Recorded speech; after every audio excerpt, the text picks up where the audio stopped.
पंतप्रधान नरेंद्र मोदी यांनी इंधन खाद्यतेल वापरताना काटकसर करावी आणि गरज भासल्यासच इंधन वापरावं असं आवाहन केलं होतं.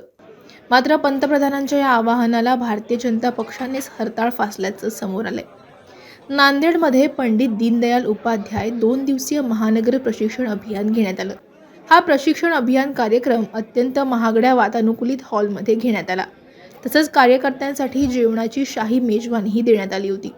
एकीकडे पंतप्रधान नरेंद्र मोदी यांनी केलेल्या आवाहनाला देशात प्रतिसाद मिळत असताना दुसरीकडे नांदेड भाजपच्या वतीनं मोदींच्या आवाहनाला हरताळ फासल्याचं चित्र पाहायला मिळालं.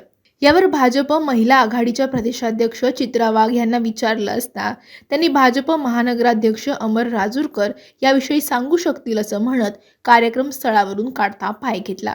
भाजप सरकारला जनतेच्या खिशाची नाही तर उद्योगपतींच्या तिजोरीची काळजी असं कोण म्हणलं? म्हणलेलं आहे. कसं आहे की आता जे मोदीजींनी जे अपील केलेलं आहे ते अपील केलं गॅस किंवा डिझेल पेट्रोल हे आपल्या देशात नाही बनत. हे जे युद्ध चाललंय याचा फटका फक्त भारताला बसलाय का? नाही, देशाला बसलाय.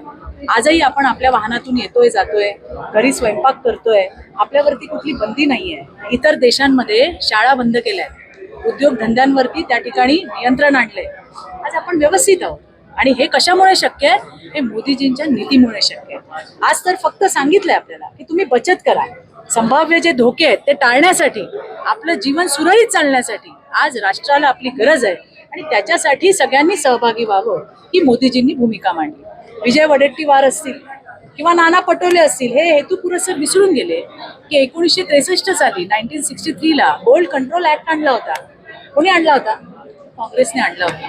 लोकांच्या तिजोरीवरती सरकारचं लक्ष होतं, घरातल्या आई बहिणीच्या दागिन्यांवरती सरकारचं लक्ष होतं.